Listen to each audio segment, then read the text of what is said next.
안녕하세요. 반갑습니다. 오늘은 고등부 세례 입교 교육 세 번째 시간입니다. 지난주에는 십자가와 부활이라는 제목을 가지고 이야기를 나눴습니다. 우리 인간의 죄로 인해 하나님과 인간의 관계가 단절되어 버렸습니다.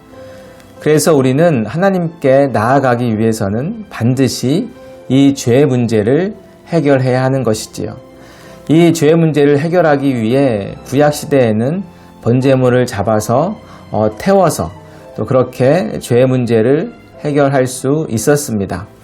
그런데 예수님께서 바로 그 어린 양 번제물로 이 땅에 오셨고, 그리고 십자가에서 피 흘려 돌아가심으로 말미암아 우리 모든 인류의 죄를 담당하셨습니다. 예수님의 그 공로로 말미암아 우리의 모든 죄가 용서함을 받았고, 그렇게 우리는 하나님께 나아갈 수 있게 된 것이지요.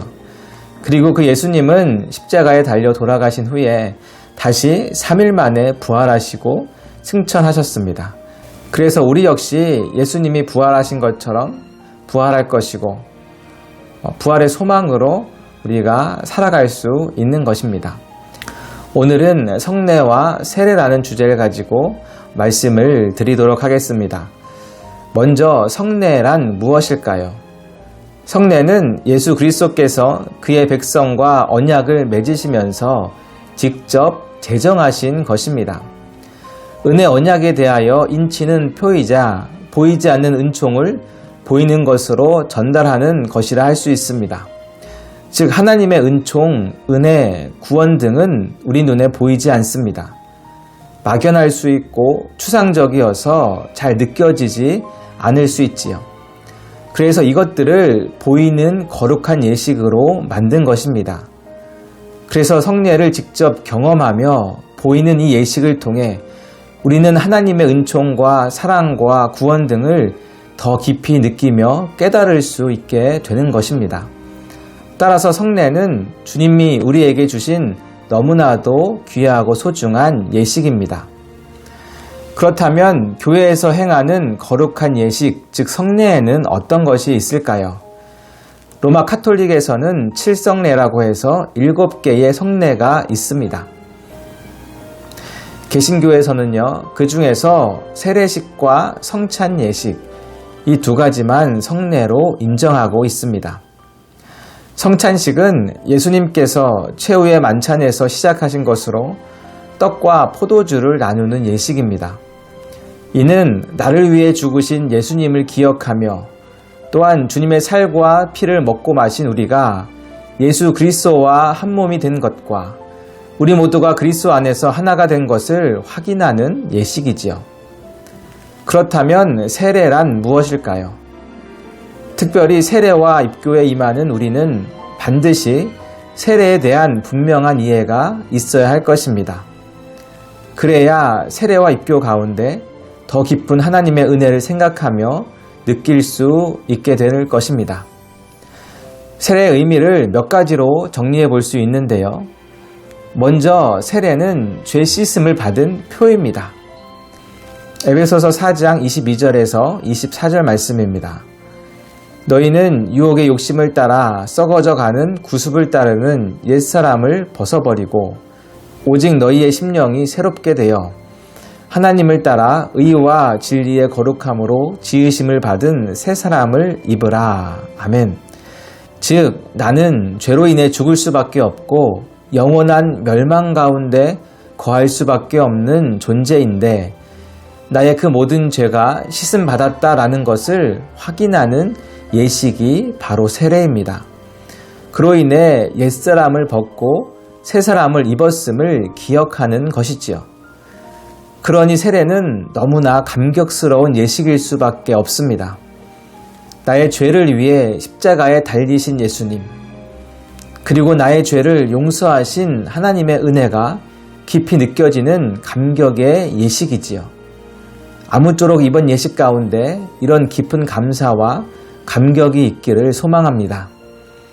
두 번째로 세례는 예수 그리스도와의 연합을 나타냅니다. 로마서 6장 3절입니다. 무릇 그리스도 예수와 합하여 세례를 받은 우리는 그의 죽으심과 합하여 세례를 받은 줄을 알지 못하느냐? 그러므로 우리가 그의 죽으심과 합하여 세례를 받음으로 그와 함께 장사되었나니 이는 아버지의 영광으로 말미암아 그리스도를 죽은 자 가운데서 살리심과 같이 우리로 또한 새 생명 가운데서 행하게 하려 함이라. 만일 우리가 그의 죽으심과 같은 모양으로 연합한 자가 되었으면 또한 그의 부활과 같은 모양으로 연합한 자도 되리라. 아멘. 즉 세례는 내가 예수님과 함께 죽고 예수님과 함께 살았다라는 것을 확인하는 예식입니다. 잠시 후에 설명하겠지만 세례를 받을 때 물속에 들어갔다가 나옵니다.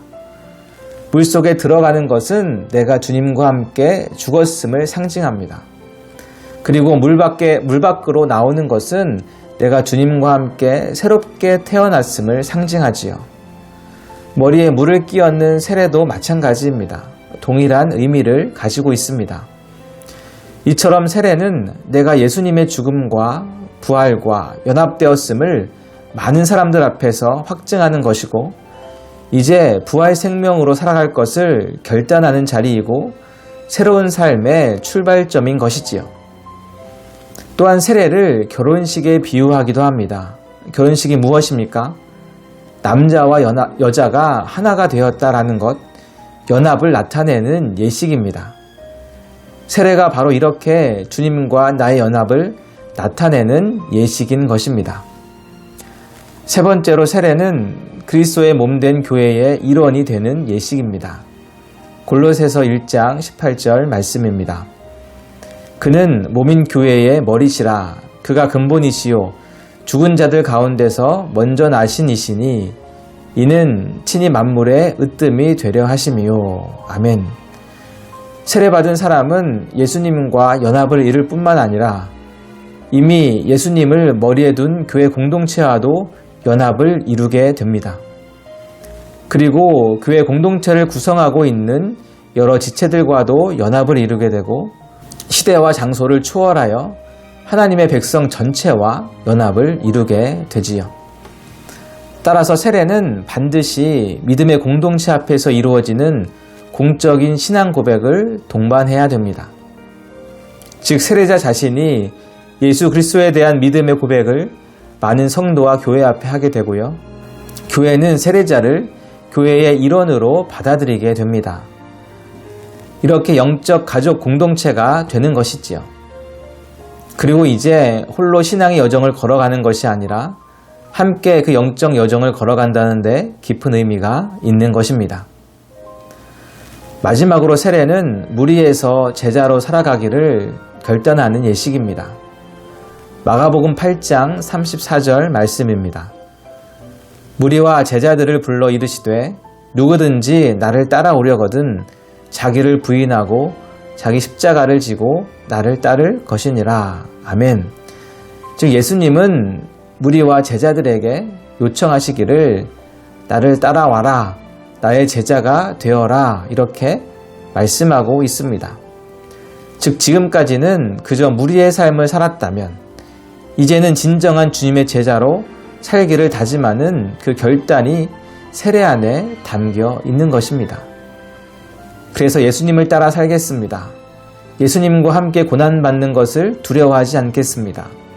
예수님만을 나의 구원자로 여기고 예수님만을 기뻐하겠습니다. 예수님이 기뻐하시는 모습으로 살아가겠습니다. 그런 제자의 고백이 담겨 있게 되는 것이지요. 이어서 세례의 방식 두 가지를 살펴보겠습니다. 세례 방법에는 침례와 관수 세례가 있습니다. 먼저 침례는 강가나 호수 아니면 세례를 위한 공간을 따로 만들어서 행하는 세례입니다. 몸이 물에 완전히 잠기게 함으로 예수님의 죽음과 부활을 상징적으로 경험할 수 있도록 한 것이지요. 다른 방법으로는 관수 세례가 있습니다. 일반적으로 교회에서 사용하는 방법이고 우리도 이런 방법으로 세례를 받게 될 것입니다. 즉 약간의 물을 머리에 끼얹는 방식으로 세례가 진행이 됩니다. 방법은 다르지만 그 의미는 침례와 마찬가지로 물이 머리까지 차올라 죽고 다시금 부활한다는 의미를 내포하고 있습니다. 그리고 우리 중에 세례가 아닌 입교자들도 있을 것입니다. 즉 어렸을 때 유아 세례를 받고 나이가 되어 입교하는 친구들도 있을 텐데 이에 관해서도 함께 살펴보도록 하겠습니다. 먼저 유아 세례란 구약 시대에 아브라함의 자손이 할례를 받음으로써 하나님의 백성이 되는 특권을 가지게 된 것처럼 복음의 은혜 아래 있게 된 성도의 자녀들에게 이것을 행함으로써 예수께서 세우신 새 언약에 들어가게 하는 예식입니다. 즉 부모의 믿음의 고백으로 인해 그 자녀가 유아 세례를 받게 되는 것이지요. 그리고 유아 세례를 받은 자녀가 성장하여 15세가 되면 스스로 예수 그리스도를 구주로 고백하고 하나님의 은총에 대한 개인적인 응답을 하며 입교를 하게 됩니다. 즉 부모님의 하나님이 아니라 나의 하나님으로, 부모님의 구원자가 아니라 나의 구원자로 신앙을 고백하며 믿음의 서약식을 갖게 되는 것입니다. 이미 유아 세례를 받았기 때문에 또다시 세례를 받을 필요는 없습니다. 하지만 세례 갱신 예식이라고 해서 다시금 세례의 의미를 되새기는 예식을 갖기도 합니다. 특별히 우리 교회에서는 몇 년 동안 입교자들을 대상으로 세례 갱신 예식을 가져왔습니다. 스스로 손에 물을 묻혀 이마나 머리를 적시며 다시금 세례의 의미를 생각하고 나의 신앙 고백을 새롭게 갱신하는 시간이지요. 그리고 총회 헌법에 따라 신급을 나누고 있는데요. 원입교인은 예수 그리스도를 믿기로 결심하고 공동 예배에 참석하는 사람을 원입교인이라고 부릅니다. 그리고 유아 세례를 받은 교인을 유아 세례 교인이라고 부르고요. 그리고 유아 세례를 받았다가 입교를 하게 되면 입교인으로, 그리고 원입교인 중에서 세례를 받은 교인을 세례교인으로 부르게 됩니다. 오늘 배운 이 세례 관련 내용은 문답할 때 반드시 물어보는 질문입니다. 세례란 무엇입니까? 이런 질문이 꼭 나오니까요. 스스로 설명할 수 있도록 반드시 준비를 해주시기를 바랍니다.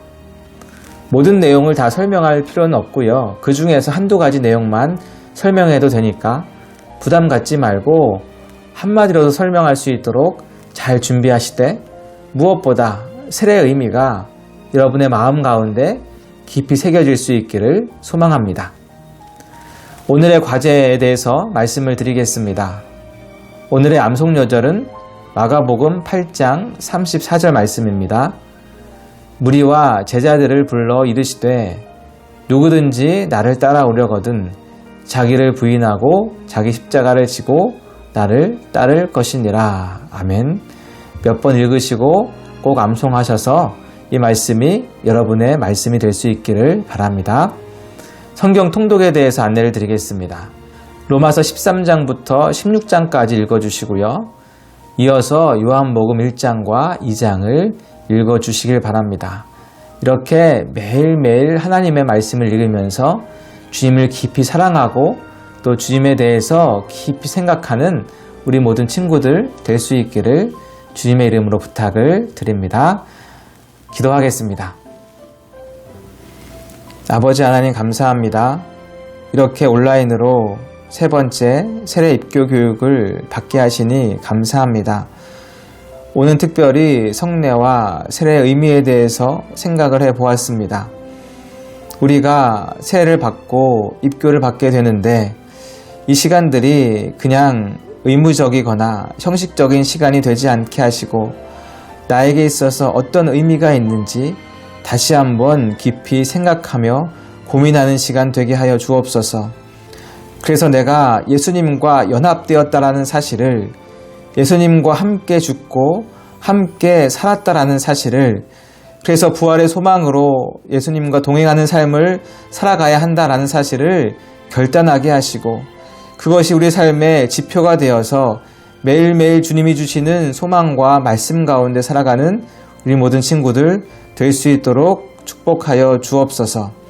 공부하는 것이 점점 쌓여서 참 쉽지 않을 수 있을 텐데 배우는 것들이 마음속에 깊이 새겨지게 하시고 하나님의 은혜로 깊이 느껴지는 은혜의 시간들 될 수 있도록 주님 도와주옵소서. 감사드리며 예수님의 이름으로 기도드리옵나이다.